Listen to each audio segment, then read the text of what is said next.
How can you figure out where to get leads from? Should you do meta ads? Should you do cold outreach? Should you do strategic partnerships? Whether you just need 2 new high quality leads a month or you want to pump up your lead volume and get hundreds of leads a week. Today, I'm going to show you how to rank 10 of the most popular traffic channels specifically for your business. And by the end of the video, you're going to know which traffic channel to start going after to hit your lead and client target. Most of these I've tested in my own agency and it's helped me to hit 7 figures in under 2 years. And I'm going to show you how I did them. Other ones are what I run for my clients and have worked on at least one of the 600 different clients that I've worked on during my career. So I'm going to show you something that you might know of that Russell Brunson talks about. And effectively, there's 3 different types of traffic. There's traffic that you control, which means you can predict the economics and you control the traffic. Inputs and outputs, you know what's going to happen. There's traffic that you earn, and it's really important for authority building like podcasts, but you can't always control what's going to happen. And then the third is the traffic that you own. So you've spent the time to build this. This might be something like your email list or community, and you want to make sure that you don't neglect it. But that's a good way to think about the types of traffic you can have. But what you effectively need to understand before I show you these 10 different traffic channels is that not all traffic is created equal. Some of them help you to get a predictable, consistent stream of leads and clients like ads, and some of them bring you higher quality leads that are easy to close like referrals. But those can be inconsistent and depending on your growth goals, should not be solely relied on for your business growth. Okay, let's get into the 10 different traffic channels. I'm going to categorize these in 3 different categories. There's going to be inbound, and that's what we're going to get started now. So inbound leads are leads that find you and come to you. You've set up systems or you've set up something where you're getting people automatically calling you or booking leads into your calendar. And when you do this right and you have the right systems, you get leads that look like this. They are predetermined and qualified, and they are excited to talk with you. So the first way that we do this in our business is through LinkedIn. And for LinkedIn, that's how we were able to make about 400K attributable of new business in the first year. So now we're going to go through LinkedIn, the pros and the cons, and we're going to help you to figure out, where does this rank? Is this a traffic channel that you should pursue? So let's check out my little graph. So for LinkedIn, the pros, 1, people trust you. You build authority and you keep building a relationship with somebody at scale, right? So it's 1 to many. And the other good thing is that you're educating your leads. It takes multiple touch points. You don't always just get leads straight away, but people start to get more and more familiar with you. You can also distribute LinkedIn content to other channels. So you are creating with that content assets for leverage. For example, when we make a carousel for LinkedIn, if it goes really well, that's usually how I know to make a YouTube video out of it. The other thing with LinkedIn to remember is that it's not predictable until you kind of grow. And one thing you need to be careful about on LinkedIn is making sure you don't optimize for the ego. There's plenty of people on LinkedIn with big followings, much bigger than mine, but I know for a fact they make less money from LinkedIn because they have got the wrong fans, like the wrong fans instead of a following. So some of the cons is that it can be time consuming to have to create this and you have to get over that learning curve of learning how to make LinkedIn content. And what I've seen other people do is they get distracted, especially in those early days of business, and spend too much time on LinkedIn replying to comments and doing all these things on LinkedIn instead of making money and running the business and building the foundations for growth. But for me, I've got really great leads from LinkedIn. So this one story, this is how we got one of our most amazing clients, Build TX. And what happened was somebody who followed me on LinkedIn, who had never engaged with my content, was at an event in another country that I hadn't even been to, and he met another person he had never met who happened to mention in a conversation, I need help with my landing pages and funnels. And he said, oh, you need to talk to Alicia. I follow her on LinkedIn. And that's how I got that client. So when you're doing LinkedIn, sometimes you're not getting heaps of engagement or, thousands of likes, but your name starts to get mentioned in rooms that you're not in. This happened with another really big client that we brought on. One of their marketing managers follows me on LinkedIn because I make sure that I'm adding people that are like my good fit. And I don't know when, I don't know how long, but in any case, they were in a boardroom and they needed help from an agency to do their ads, their landing pages and their funnels. And he said, hey, I follow Alicia, we should talk to her. and now they're one of our biggest, most long-term clients. So that's LinkedIn. What I want you to think about now is your audience on there, and does it make sense for you to start building that? I'm gonna talk to you more about soon how to figure out these channels. So the next one when it comes to inbound, and this is part of the content machine, is YouTube. So we started doing YouTube in probably like straight away. We kind of cleared the room on LinkedIn first and then started YouTube because it takes time to build. So I knew I wanted a YouTube channel as a way to generate leads and sales, but I knew it was going to take time. So I just got started knowing that it was going to take time. Now, to be honest, we actually ended up bringing in a couple of sales in like the first few months. People just happened to find us, but our topic's quite niche on funnels. So that worked out well for us. So for us, what happens with our YouTube is that we do bring in leads and clients, but we're also building that more for our media and education company, which has our products like our lead machine offer workshop or our landing page creator product. The great thing about YouTube, and one of the big pros, is that it positions you as an authority. To get a little bit meta, you are watching a YouTube video right now. And our monkey brains can't tell the difference between me being on TV and me being on a camera and you watching my YouTube video. So it positions me as an authority. The other good thing about content is it helps to bring people into your universe earlier in the funnel. For me, it provides really educated, high quality leads. So before I talk to somebody, they've often stalked me, they've watched like 5 to 7 hours of content, so they're coming to me with the predetermination to work with me. And the other thing about YouTube is it is the second largest search engine in the world, so people do find you if you're posting about the right thing. Now, the cons to YouTube is it's hard. It's really hard. Look how many videos I've done and look how many subscribers I have. It takes time, but I am seeing it scale. So the first 1,000 subscribers took about 562 days, give or take. The next 1,000 took about 52 days. The next 1,000 took about 48 days. So I'm getting better, but for me, I'm not a content person. I'm a direct response gal, funnels, paid media. So there's been a long learning lesson on this platform, and you have to be in it for the long term. Okay, so for YouTube, what I want you to think about is like your longer term play. Do you want to have that as part of your business as a way to build authority and to bring in leads? And does it make sense for you to start right now? Those are the questions for you to ask. Okay, number 3 is our email list. So a lot of people spend all of this time to get leads, to get people to download a lead magnet, and then they do nothing with them. And that's bad. So with our email list, we have this owned asset that we've spent time and money and energy and resources to create. So what we want to do now is make sure we nurture it. Just because they weren't ready to buy now doesn't mean that they're not going to be ready in the future. So with our email list, what you can do, I don't know if Russell Brunson coined this as well, but we do something called Seinfeld emails. We do this for clients and we do this for ourselves. And I don't know how young some of y'all are, but Seinfeld is a show about nothing, basically. And that's kind of what these emails are. So it's not about being scammy promo, trying to make them buy your stuff. What you're trying to do is build a relationship and nurture that authority. And you want to be sending them out once a week. The best thing about your email list is that it's an asset that you own. So we own that. Facebook or Instagram can change the algorithm. YouTube can shut you down. Whatever it is, right? This is something that you own.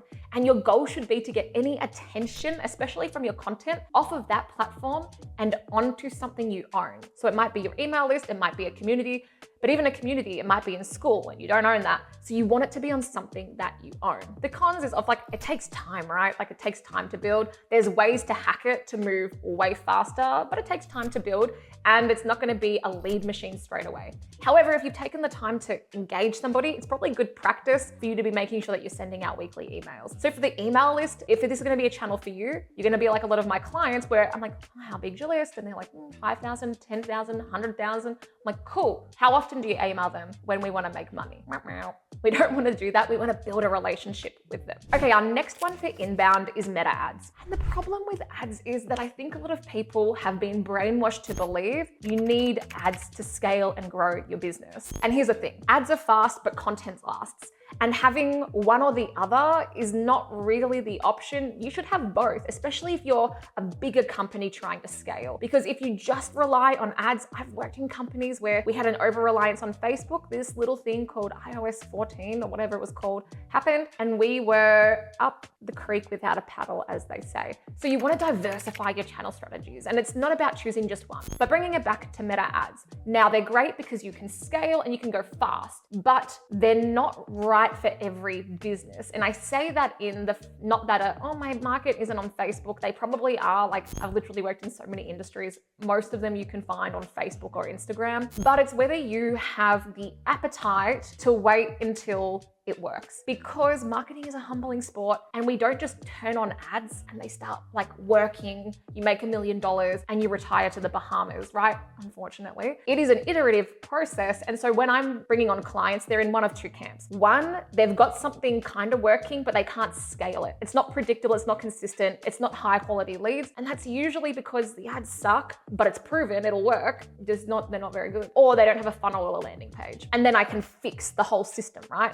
That whole system. The other type of client we bring on is somebody who hasn't done ads and they haven't put their message out to cold or warm traffic. They've only built their business off of word of mouth and referrals. And for them, I say, number one, this is a test. You have not proven that what you do works on cold traffic or warm traffic. I can get you leads, but marketing just amplifies the business. If your business sucks or your product sucks or people don't want it, then like I can't change that. Or if you can't sell cold traffic, then I can't change that. And that's just because I want business owners to make good decisions. So anyway, we bring a lot of them on and we kill it, and it's fine because we try to only bring on people who are a good fit. But what I'm trying to get across here is that meta ads, you need to know that you're going to need to spend money and time to test the messaging, to test what ads work, to test what hooks work. You need to have an appetite of, like, depends on your industry and how sophisticated your marketing is and how much you understand your market, maybe 3 to 6 months until it's really banging and you're really happy with the results. So with meta ads, ask yourself, am I ready to scale? Do I have a high lead target where I need lots of leads? I'm interested in volume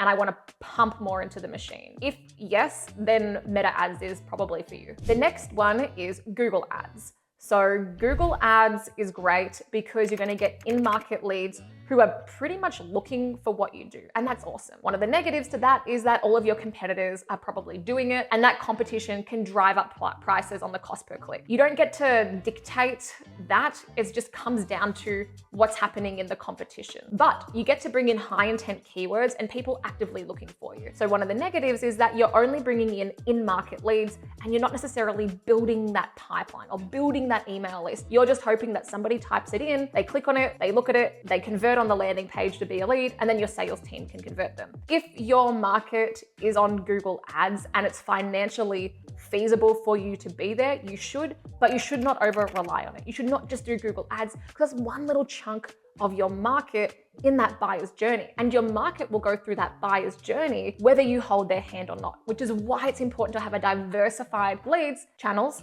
and then that's going to build your pipeline as well. So for some of you, it might be really competitive, which is another con, and you must have a great landing page because your traffic is worthless unless it converts. And so many times when I've audited Google Ads accounts and the ad copy is lame and sad anyway, and they're not testing enough and their ad groups are wrong and there's not enough negative keywords, blah, blah, blah. But then they get the click and they send it to a homepage, or they send it to a landing page with no call to action or no offer. You need to nail that offer and figure out how to get them to take the next micro step with you. That attention is worthless unless you can convert it into a lead. So for Google Ads, start to think about, if this is a good channel for me, are people searching for what I do? Because if they're not searching for what you do, not a good channel. How competitive is it? And how much will I need to spend? You can easily work this out with an economics calculator. I have this in another video, one of my lead videos I'm going to show you at the end, and that will help you to figure out, is it a good channel for you? Now let's move into the second category. This is outbound. For us in our second year. So our first year, strategic partnerships, LinkedIn, those sorts of channels,